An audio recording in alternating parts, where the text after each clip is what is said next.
Writer's block. What is writer's block? Well, at first I thought it was just the absence of inspiration. However, we all know that sitting around and waiting for inspiration to strike really isn't going to get us anywhere. I believe that we can define writer's block as a break in consistency. Think about it. Does your everyday always include something different? Do you chase after a new challenge? Or try to change yourself, add something new to your routine every single day? Chances are your daily life probably looks very similar. We keep up this routine that we can mirror throughout our busy life. For example, every day we go to work, school, to the gym. We don't try to change the schedule multiple times throughout our week. It's something that we've kept up consistently throughout our lives, and it becomes sort of that autopilot mode. Inspiration in itself can't really provide that, because I sort of think of inspiration as going on a trip every once in a while, or meeting up with your friends on a weekend. You know, it's something that happens occasionally. However, it's not something that drives us every single day. Instead, consistency is what keeps us going. We're consistent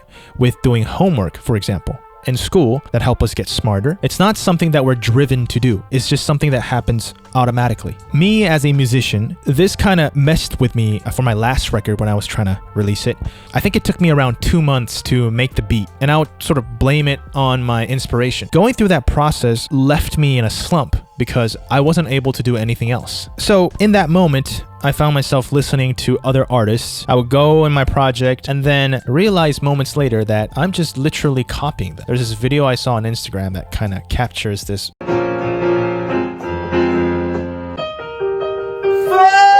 You feel like you're copying someone else and not being you. However, I'm here to tell you that you should copy your favorite artists. I'm gonna play you 2 beats, and I want you to think about their differences or their similarities.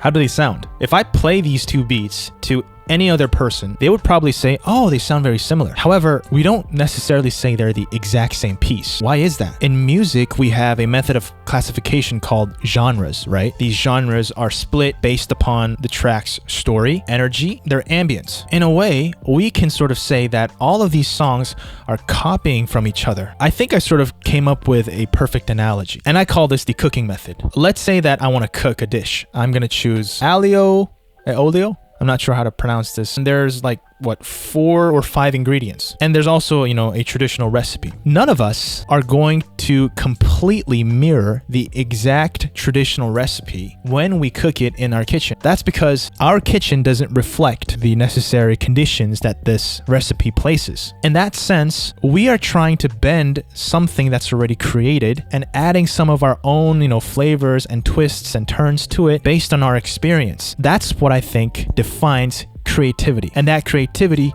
is key to be able to break this writer's block and continue your consistent efforts. I think we should be able to dare our creativity. Our intentions is what's really important. If I'm trying to become someone else, then that's a problem because that's called plagiarism. However, if my intentions are to pull out certain elements from an experience that I have and then combining it with other experiences, it's not going to be something that's original. However, it's something that we can perceive as having a story behind. Recently, I was able to apply this, and it was after listening to Joyner Lucas's song, Nevermind. I can't really play you the song because of copyright reasons, but I'm going to try to describe and pick out the elements that I think really stood out to me about this song. There's 2 parts that really stand out, and it's the Vox lead and the bass line. Most of the times, Voxes are kind of used as ear candy. It's used to fill out space. However, in this track, the Vox is used as the main melody. Then also the bass line. Usually the bass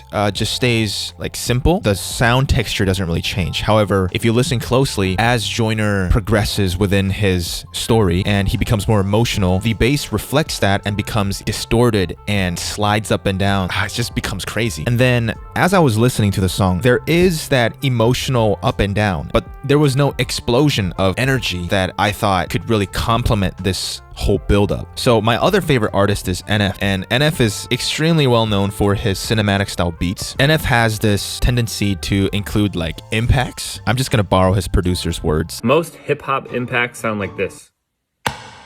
We're looking for something more like this. So that's exactly what I wanted to recreate. So here I just pulled up my mix project. I'll play the melody chop right now. I found this on Splice. However, I think I manipulated the whole progression of it.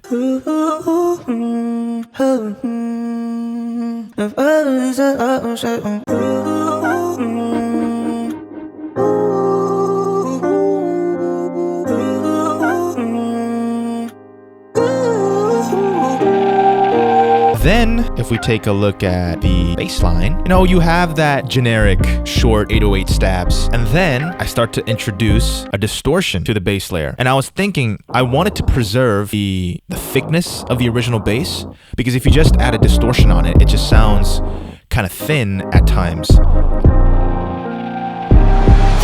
I just duplicated the track, put a distortion plugin on the second bass line. Then we get the NF style production. You start bringing in all the cinematic risers and impacts, sort of sound effects. And then comes the highlight, which is this impact.